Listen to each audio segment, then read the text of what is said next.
Ignition sequence starts.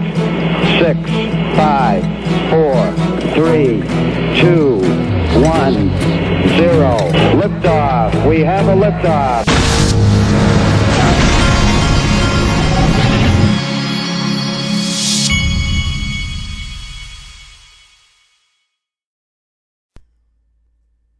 Hey everybody, this is the Digital Asset Investor, and we made it to Friday. Since it's Christmas season, I am like you. Every time I turn around, I think I'm done with this Christmas shopping thing, and then another $20 to $50 goes out the window. I was talking to my wife a minute ago, and it's like, we got to get this for so-and-so, and I forgot so-and-so, and all. We're doing this, we go through this every year, just like you do. What I picture is the people at American Express and Visa watching a screen similar to the way we watch CoinMarketCap and watching people's debts go up on their platforms. That's the way can you imagine how fun it is for the people that run American Express and Visa to watch as Americans and people worldwide go into more and more debt through their companies, and so that they can charge more and more interest this time of year? Wowzers. Okay, as has been the case this really for the last month or so, there's so many things happening right now that it's hard for me to even put it into a show, but I will get it done, don't you worry. The Digital Currency Group, which is one of the first investors in Ripple, Bitcoin, and not Ripple, Coinbase, and just about every other major blockchain company, put this tweet out today. Most popular session from this week's DCG family reunion. It's the year 2040 and the Bitcoin price is $1 million. What does the world look like? What say ye internet? In 2040, I say that the world is completely liquid and everything is tokenized.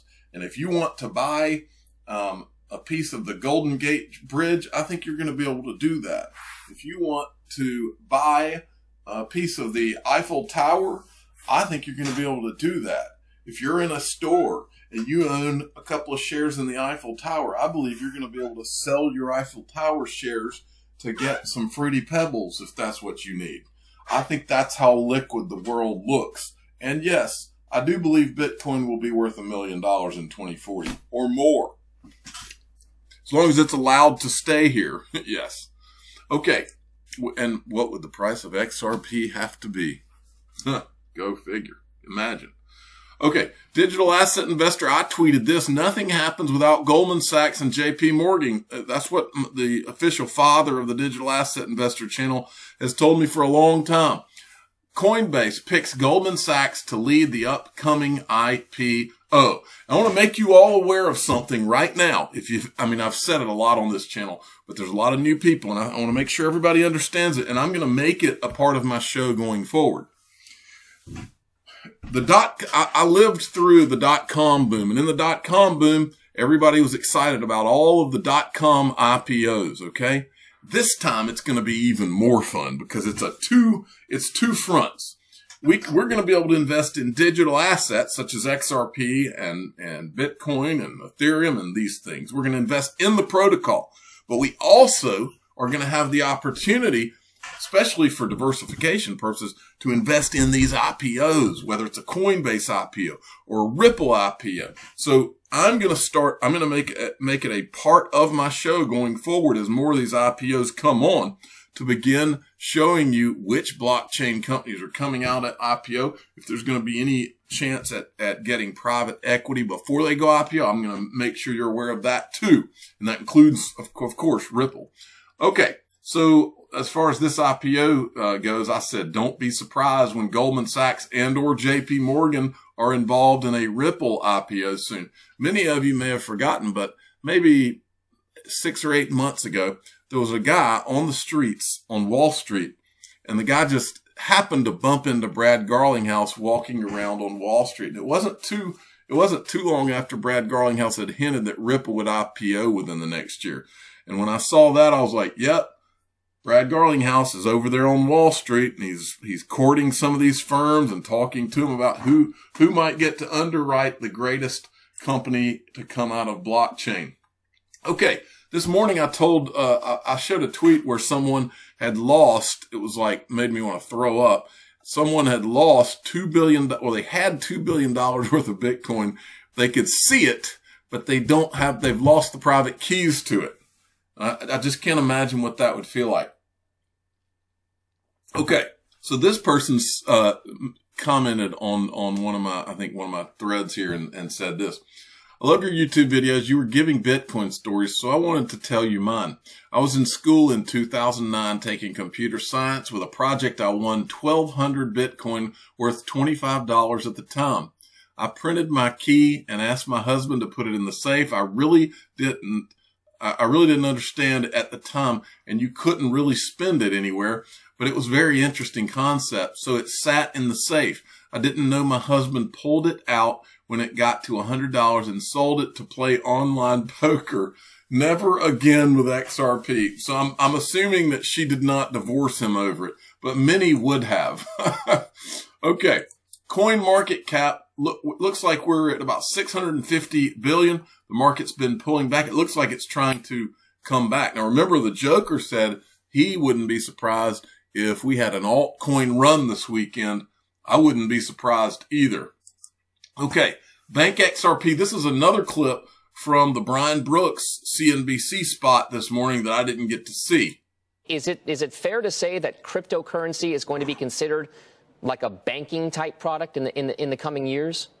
Well, I think the way to really think about it is cryptocurrencies are tokens that power networks, right? That's what blockchains are, is they're networks. And in the future, the role that banks really have is managing payment networks, as they've always done. Crypto is a different kind of payment network in that it's faster and it's cheaper.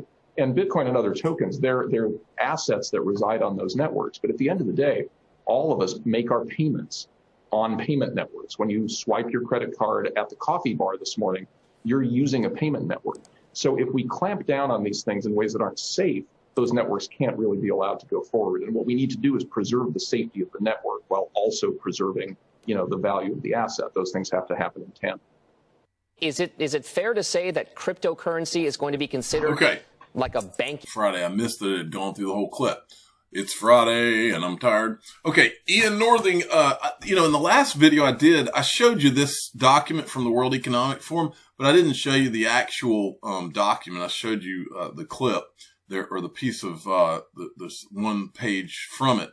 But this was the actual document. It's called Crypto, What Is It Good For? An Overview of Cryptocurrency Use Cases, December 2020. And I'll tell you, folks, if you're looking for cryptos to invest in, I think that it might be a good place to just look at this list. They've got on their list Bitcoin, Ethereum, Ripple, Tezos, Celo, Litecoin, Zcash, Filecoin, Arweave.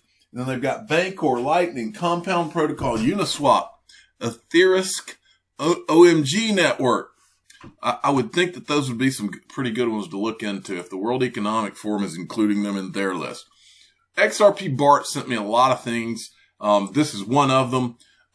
Michael Saylor had said, investing 1% of your portfolio in Bitcoin is like providing 1% of your citizens water and electricity. I retweeted it and I said, and wasting massive amounts of energy while doing so, XRP. Michael Saylor knows. Don't think Michael Saylor doesn't know. Okay, the crypto influencers. James Rule sent this out. The leading crypto influencers in 2020. And this has got most influential people and projects. Brad Garlinghouse is on the list. I agree with just about everybody on this list. Almost everybody, not everybody. There's some that I would say, really. But if you look, Charlie Lee is the creator of Litecoin. Charles Hoskinson, creator of Cardano. Charlie Shrem was the guy from BitInstant. There's Christine Lagarde. There's Dan Moorhead we talked about this week. And if we go and let's go moving. I didn't see Brad Garlinghouse on here, but he said he was on here. Let's go down just a little bit. There's Jack Dorsey from Twitter. There's Jed McCaleb, Jeremy Allaire from Circle. And there's Justin Sun from Tron. And as we go down, there's Michael Arrington. There's Michael Saylor. There's Novogratz. So, yeah, if you keep going through here, the one that I just fervently disagree with is somebody else brought it up. But if you go down here, As far as Peter Schiff goes, I think he's a very smart guy. I think that he only talks about crypto because he's learned how to tweak people on social media, and he knows it'll get him a lot of traffic to his sites. I don't think that, I think if the truth were known, he probably owns a lot of it, but I don't think he's going to tell that truth. Tim Draper, this guy's the one this guy has no place on here, and I'll tell you why. This is the guy that in this interview, his name's Tushar Jain. This guy was the guy that said that XRP was too fast to go up in value. If you watch that interview, he literally tried to make that argument. He's been wrong about XRP all along, and he's one of those guys that's a Bitcoin maxi, and so is Rand Nooner. Rand Nooner is a Bitcoin maxi too. I didn't even look to see if he's on there, but Rand Nooner's the one that had the CNBC crypto gig and gave up when the market got too rough. Okay, next, CFTC. Digital assets continue to evolve. Stay on top of the matter with Lab CFTC's brand new digital assets primer. This in-depth guide will help refresh your knowledge and offer new details on the current state of the market. Look, I mean, when the CFTC is doing a write-up like this on digital assets, is there any question in your mind at this point, a digital assets primer, is there any question in your mind as to whether this thing's going down or not? If there is, it's time for you to sell everything you've got and go, because you still don't get it and you will not get it if you don't have it by now. Now, let's go down. I want to show you one section, but these guys go over all of this. I do find it funny that what is a digital asset? They put an old picture, an old digital photograph beside Bitcoin, almost like it's dinosaur technology already. Here's the part I wanted to show you, is the part where they start talking about, here, wait for it, it's coming. It's coming, don't worry, it's coming. I haven't forgot, I haven't missed it. Right, man, this document's, there it is. Digital asset derivatives. The CFTC seems to be interested in that. As digital assets continue to develop, market participants may find derivatives useful instruments for hedging, risk management, speculation, directional, volatility trading. Digital asset derivatives offer a variety of potential benefits, may be cash settled, enabling price exposure without having to own the virtual currency, provide means to exchange value among different digital assets and fiat, may be traded and cleared through CFTC regulated platforms. Let's see if there's any other. Digital asset derivatives markets are developing alongside the growth of underlying digital asset markets. Let me read that again. Digital asset derivatives markets are developing alongside the growth of underlying digital asset markets. A number of CFTC registered platforms have listed digital asset derivative products primarily based in Bitcoin for now. Okay, Crypto Granny, here's a tweet that she had a while back that addresses the derivatives market, because as we know, XRP has always been about derivatives. USD size, equities 80 billion, fixed income bonds 130 billion, cash 60 billion, property 38 billion, FX 9.5 billion. No, 9,500. Oh yeah. That's 9.5 trillion. Derivatives, 800 billion to 1.4 quadrillion. Say 1 quadrillion. Total, those are big numbers. 10% of the derivatives, she comes out to $1,009.81 per XRP. And I don't know if you've ever listened to the Crypto Granny, but she's got a YouTube channel and she's got a background in trading, and she's a very smart lady. And I listen when she's laying these things out, because that might sound crazy to you. It doesn't sound crazy to me. I've been around, you know. Genie, I wanted to show you this too. If we capture even a minor fraction of the international payments market, do you know what the value will need to have to support that? I don't know of any upper bound on XRP price. Long term, I expect XRP to be the winning cryptocurrency. Bob knows. Those are not quotes from just anybody. Those are quotes from Bob Way, who was one of the first 10 people in the XRP community. And this is from his LinkedIn page a while back. Several people left fancy jobs and joined Ripple because, I paraphrase, if we capture even a minor fraction of the international payments market, do you know the value of XRP will need to have to support that? Do you do the math? Really, really big trade number divided by 100 billion XRP equals wow. Those sort of conversations always buoyed my spirits and made me smile. But really, they also gave me anxiety and made me remember that my job was to make sure we don't all F this up. Now, this guy, remember, think about all the people we've covered, people that leave the CME group, they leave Goldman Sachs, JP Morgan, you name it, they've left it to go to Ripple, this little startup, even when it was a young startup. Even when it was only 2 and 3 years old. Brad Garlinghouse was an executive at Yahoo and decided to take the CEO job at Ripple.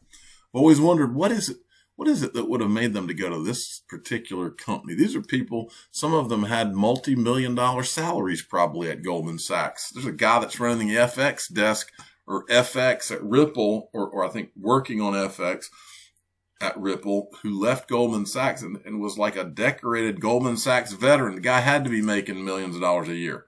People that left BlackRock. Come on. Do I need to draw you a picture? My son's not here, but he could draw you a picture, even though he's tired of drawing pictures for the XRP space. He is sick of it. He's told me so.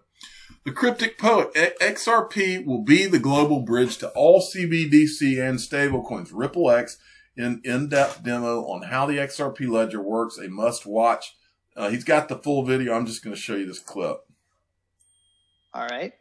So as you can see, we're now going to talk about issued currencies. So what is an issued currency? And the issued currencies on the XRP ledger that we will be talking about are fungible tokens. So fungible tokens are like the US dollar or like any currency that you're familiar with. They're interchangeable. Any token can be exchanged with any other token of the same type, and it will have the same value. So like, you know, if I give you $20 and you hand me another $20 bill back, they're both worth $20. They're also divisible, so we can divide these down into smaller units, such as like cents or like a quarter. And then some examples that I have listed here is TrueUSD, Tether, USDC, and Paxos. These are all examples of stable coins that are fungible tokens. Game changer. Okay. This was also, I think this came from XRP Barr. Been doing work. This is a lady. She's I think just got elected. Conservative Republican senator-elect in Wyoming. Been doing work on the rumored transaction reporting rule impacting digital assets currently being contemplated by Treasury, and wanted to share with you where I am. Tweet storm to follow. I'm deeply concerned that the Treasury Department is considering a hasty rule governing self-hosted digital asset wallets and the Bank Secrecy Act, rather than prematurely adopting a rule. Anyway, this is back to that same thing all these people have been upset about the Treasury passing some kind of rule where you have to identify anybody that's got their own wallet that's not on the exchange. We shall see what happens there. Mike Preston sent me this. I had never seen this website, I don't think. Coinbase Commerce. This is Coinbase's website where vendors can go and set up their businesses to accept cryptocurrency. You can right now they've got like Bitcoin. Let's see what they have on here. They've got Bitcoin Cash, DAI, Ethereum. They got several different digital assets. But anyway, I wanted to show you this because Michelle Vandenberg sent me this where they tweeted this. Invoicing on Coinbase Commerce is now available. Merchants can easily create and send crypto invoices that customers can view and pay online. We're building simple crypto payment tools to help merchants achieve their business goals. So this is interesting right here, but you can see where everything's going. Imagine being able to invoice people and they can pay you in crypto. I mean, how cool. Again, like I said, XRP Barr is on fire. This guy's like tearing up the computer. Ripple tweeted this out. See how Banco Santander leverages Ripple's blockchain technology to bring faster, low-cost, and cross-border payments to millions of customers. And they've got a little video. Let's see if I can refresh this and play this video for you. Here we go. My name is Ed Metzger. I'm the Chief Technology Officer for OnePayFX. OnePayFX is the name that Santander has given to its new proposition for international payments. Banco Santander is the biggest bank in the Eurozone by market capitalization, and we have over 140 million customers around the world. The reason why we as Santander were interested in Ripple and able to move quickly into this space was driven ultimately by the customer need, and actually that search for solutions as to how to create that kind of customer experience. Ripple helps us address some of those pain points that we have seen in the past with some of our customers, and that's around being able to generate that certainty and that transparency along the transaction so that we can show that to our customers when they're making their payment. They can see how much is going to arrive, and they've got that certainty about the timing as well. And Ripple also helps us address the speed point as well. So we've seen some of our payments now are instant, which for an international payment is a great achievement, and that something that our customers have really been happy with. In the territories where we've launched it, we're seeing customers do more business with us. So we see more transactions from the same set of customers, and that's a very positive reinforcement of the service. We've also seen some evidence of customers changing their behavior.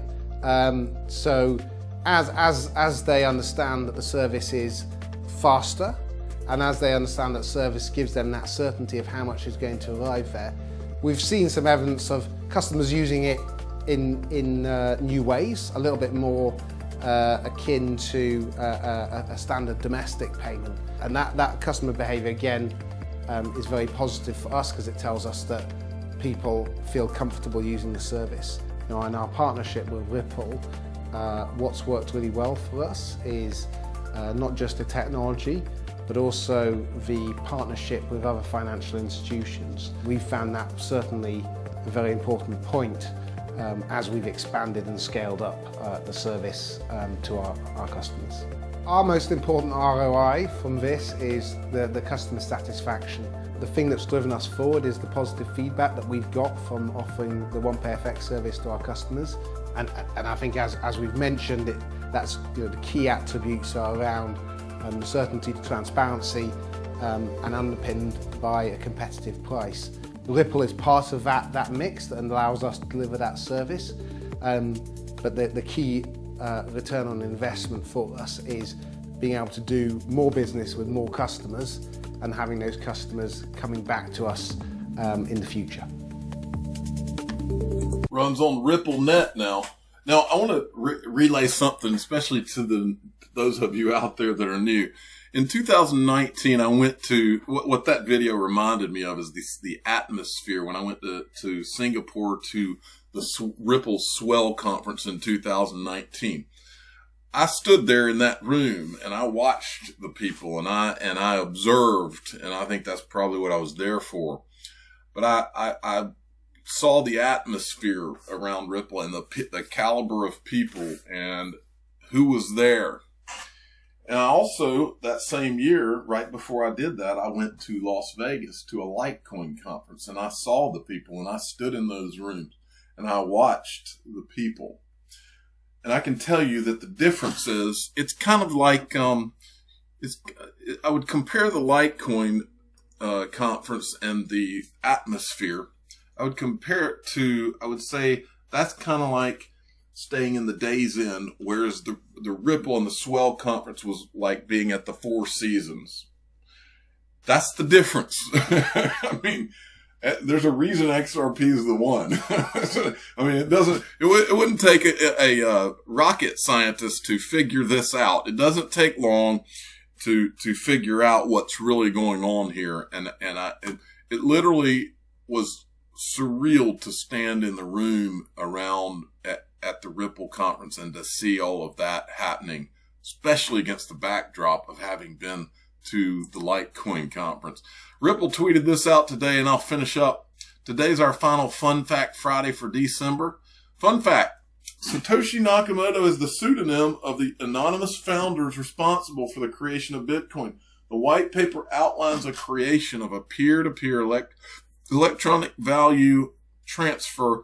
But today it's clear that's not the only use case for crypto. Now, as I finish this video, let's make a little tiny prediction here.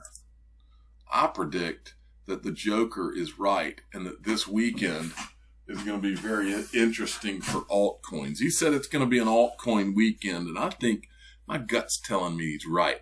I'm the digital asset investor. I'm not an investment advisor. This is for entertainment purposes only. Please subscribe, hit the like button, tell your friends and family that it very well could be an altcoin weekend. And the reason we're saying that is a lot of times Bitcoin runs up and then it sits there kind of like it's been doing right now. And then all of a sudden, money starts just kind of sifting down into the digital assets that matter, like the one, XRP, the greatest digital asset ever created. Thank you for listening.